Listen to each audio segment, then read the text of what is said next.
नमस्कार, मी भीमराव कराळे पाटील BKP मराठीमध्ये आपलं सर्वांचं स्वागत. आज नवीन दिवस, नवीन विषय, नवीन दिवसाची नवीन अशी चर्चा. आज चर्चा घेऊन आलोय म्हणजे बघा, बारामती विधानसभा मतदारसंघाचं उमेदवारी अर्ज दाखल करण्यास सुरुवात झालेली आहे आणि या मतदारसंघामध्ये धनगर समाजाचं सर्वाधिक मतदान आहे. त्या पाठोपाठ मराठा समाजाचं मतदान आहे आणि त्यानंतर इतर जातीचं म्हणजे SC असेल, माळी समाज असेल, इतर जातीचं मतदान आहे. तरी देखील एवढे दिवस शरद पवार या ठिकाणी कसं काय निवडून येत होते, अजित पवार निवडून येत होते.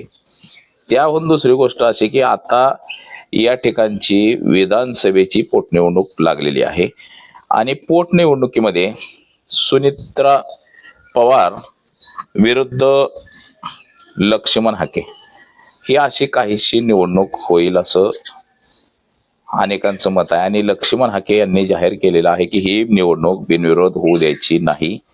या निवडणुकीला काही केल्या उमेदवारी अर्ज दाखल करायचा, फॉर्म भरायचा, निवडणूक लढवायची आणि जिंकायची ती धनगर समाजाच्या मतदानावरती. महाराष्ट्रामध्ये 2 विधानसभा मतदारसंघाची पोटनिवडणूक लागलेली, एक राहुरी मतदारसंघ आणि बारामती मतदारसंघ, आणि देश पातळीवरती 5 राज्यांच्या निवडणुका लागलेल्या आहेत. त्यामध्ये तामिळनाडू आहे, आसाम आहे, पॉंडिचेरी आहे, पश्चिम बंगाल आहे आणि केरळ आहे. अशा महत्वाच्या राज्यांच्या निवडणुका आहेत. तर ही बारामतीची निवडणूक सुद्धा तितकीच महत्वाची आहे, जिकरीची आहे.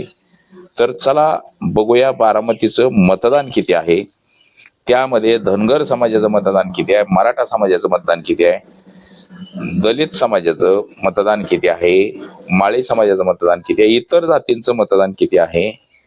हा संपूर्ण व्हिडिओ पाहिल्यानंतर आपल्या लक्षामध्ये येईल की धनगर समाज किंवा कुठला समाज प्राबल्य मतदारसंख्या त्यांची असताना सुद्धा उमेदवार का निवडून येत नाही, तर त्याची काय कारण आहे ते सुद्धा आपण त्याच्यावरती सुद्धा चर्चा करणार आहोत. तर चला, सर्वप्रथम आपण जर चॅनल सबस्क्राईब केला नसेल तर चॅनल सबस्क्राईब करावा ही सर्वांना विनंती आणि चला चर्चेला सुरुवात करूया.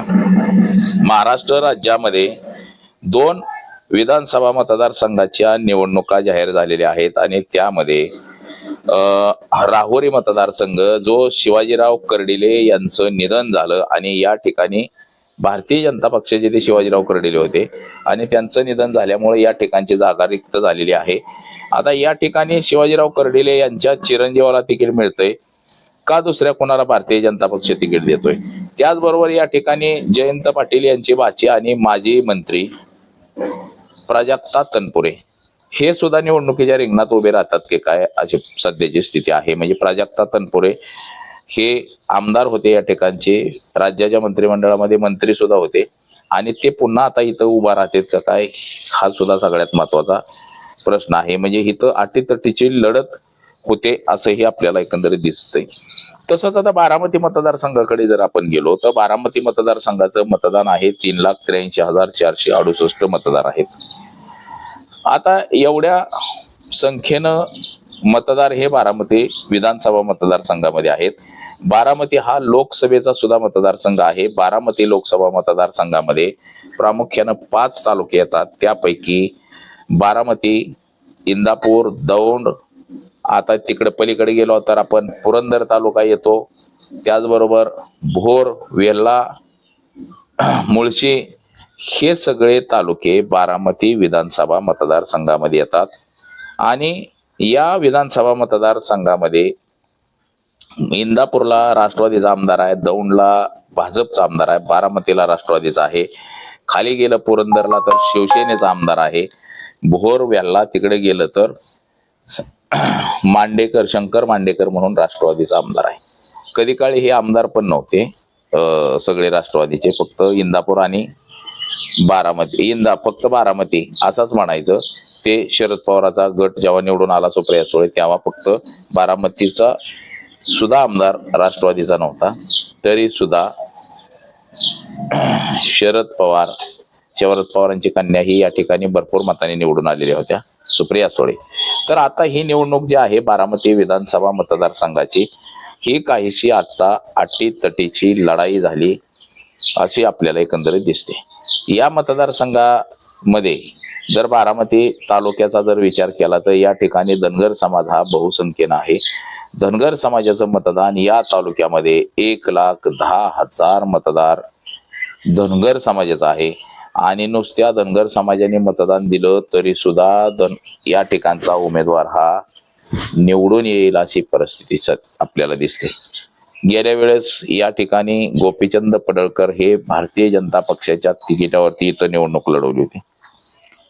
त्यावेळेस मात्र त्यांना फक्त 30-32 हजार मते मिळाली होती। त्यानंतर त्यांना विधान परिषदेवरती घेण्यात आलं आणि विधान परिषदेनंतर त्यांना जत मतदारसंघातून सांगलीच्या विधानसभेचं तिकीट दिलं। विधान परिषदेवरून ते विधानसभेला गेले आणि तिथं जाऊन ते निवडून आले। आता असंच काहीसं नशीब लक्ष्मण हाके सुद्धा आजमावण्याच्या प्रयत्नात आहेत। लक्ष्मण हाके सुद्धा पवार घराण्यावरती तुटून पडतात, पवार घराण्याच्या विरोधात नेहमी बोलत असतात। ते सुद्धा भारतीय जनता पक्षाच्या जवळीक त्यांची सुद्धा आहे हे आपल्याला दिसते। लक्ष्मण हाकेंनी जर या ठिकाणी उमेदवारी केली तर मात्र इतर पक्षाचा कोणीही राहणार नाही, जसं बसपाचा असेल। आता या ठिकाणी बसपाचा तालुका कमिटीचे नेतृत्व तसंच काळूराम चौधरी यांचं नाव आहे मोठं। बारामती नगरपालिकेची त्यांनी निवडणूक लढवली होती नगराध्यक्षपदाची आणि या निवडणुकीमध्ये चांगलं मताधिक्य पडलं। तसंच त्यांची कन्या सुद्धा या मतदारसंघामध्ये बारामतीच्या आमराई मतदारसंघामध्ये नगरपालिकेची निवडणूक लढवली आणि जिंकली। तसंच राष्ट्रीय समाज पक्षाचा सुद्धा एक नगरसेवक या ठिकाणी निवडून आलेला आहे। तर अपक्ष नगरसेवकांची सुद्धा संख्या या ठिकाणी आहे।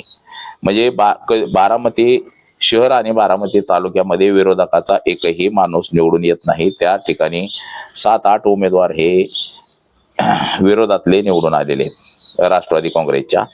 तर आता विधानसभेला सुद्धा जर लक्ष्मण हाके यांनी जर उमेदवारी दाखल केली तर या ठिकाणी इतर दुसरं कोणीही उमेदवारी दाखल करणार नाही।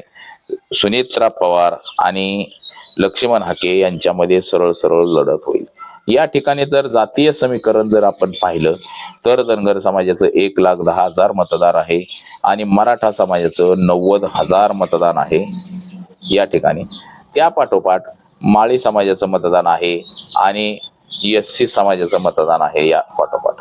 त्यानंतर उर्वरित राहिलेलं इतर मतदार म्हणजे 1,83,000 आपलं 3,83,000 मतदार हे बारामती विधानसभा मतदारसंघात आहेत आणि त्यामध्ये पुरुषांची आणि स्त्रियांची संख्या जवळपास समान आहे। थोड्या मतांनी फरक आहे परंतु जवळपास समान मतदार आहेत।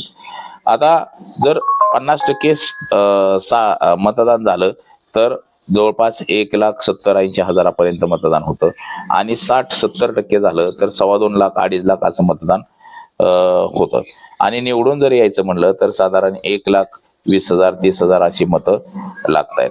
तर धनगर समाजाचंच या ठिकाणी 1,10,000 मतदान आहे। म्हणजे या निवडणुकीमध्ये काहीही घडू शकतं।